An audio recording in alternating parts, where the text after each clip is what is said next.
Hey guys, Possible Quiz Part 2. Let's go.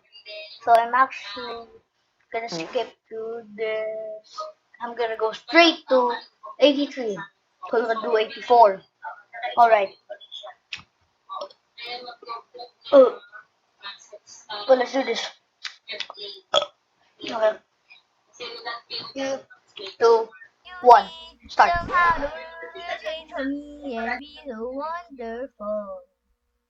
Live life, live it. I know somehow we're gonna get there and feel so wonderful. I will make you change your mind. These things happen all the time, and it's all real. I'm telling you just how I feel. So wake up, the numbers on my nature. It's your time to be. There's no chance unless you take one. And the time to see the brighter side of every situation. Some things are meant to be, so give me your best and leave the rest to me. I know it's time to raise the hand that draws the line and be so wonderful. Goes in sunshine, and I know somehow it's gonna be mine and feel so wonderful. We're in question 83. What does DNA stand for? This one, but it's spelled wrong. And there's 3, 2, 1, go. Oh my god. So,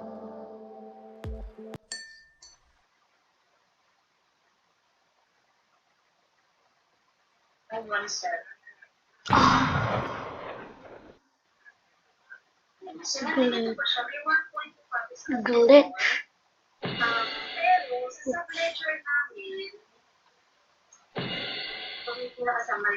So, ang total PO kasi niya is ito, 2.4.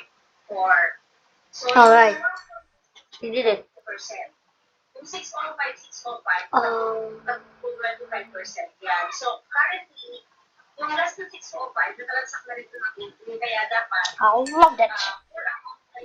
Prince. So, tingnan natin yung sub-ledger natin. Sub-ledger, ito yung total PO na yan, na pumasok sa sub-ledger. Meaning, natransact sa dashboard, sa branch natin, natransact na siya, pumasok na siya sa fixed assets sub-ledger natin. So, ito yung account niya. Then, plus, kung ano yung amount yung nasa FTP rin, yung pinakita ko kanina. So, ito yung total income sa cost ng asset.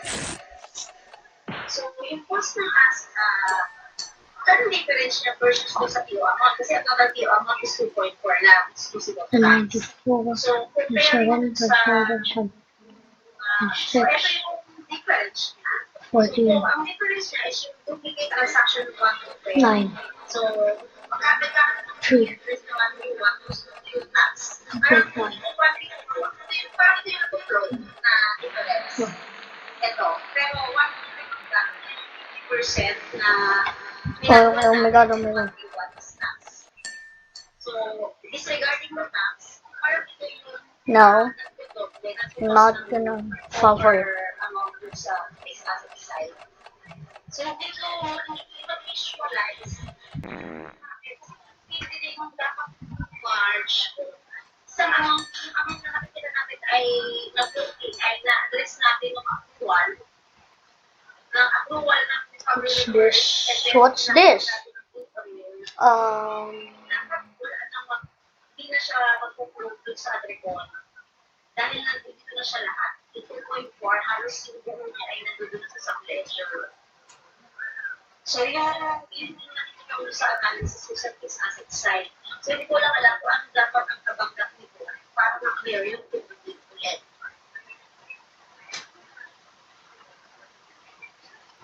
Kaya sa yung banks, Daisy, okay, kung na-consider mo yung ay carbon, yung development. Oh my god. Consider yung Okay, okay. card, I'll do a 96. 3, 2, 1. namin. Nandun na siya sa fixed assets module mismo kasi transacted na siya. So, pero, yan din, kahit ano na siya lahat, di ba? IR na lang yung PO niya. Oo, so tama naman yung nakita ko sa PO inquiry ko na tsaka yung at GRIR na build na talaga siya lahat. So, ibig sabihin, Finally, okay. After this is the Epic 10. may naka-upload sa Hello. oo, naka-match na siya. Alright. Pero wala pa siyang pagka-amount. Sa kayo, makita ko, 101. Chihuahua. kasi ilo, palibas sa ilo, Super enough. yung amount ni Jeffrey. Pero makita Sorry. ko sa PO, parang Simple enough. kasi naka-invoice na. Naka-incomplete lang. O, naka-incomplete lang. Pero ang GR kasi nag-trigger na accounting entry yung GR, eh, no?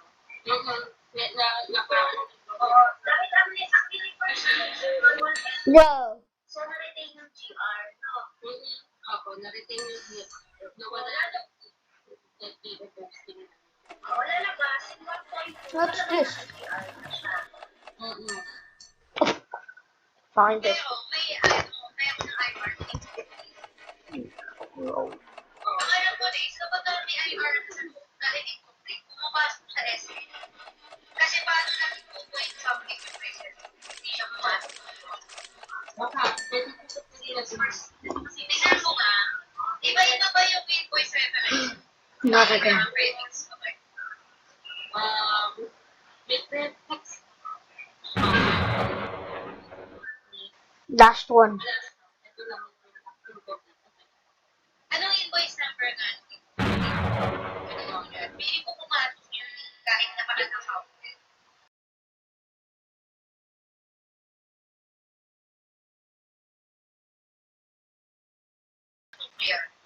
Anyway, guys, that will be the end of our video.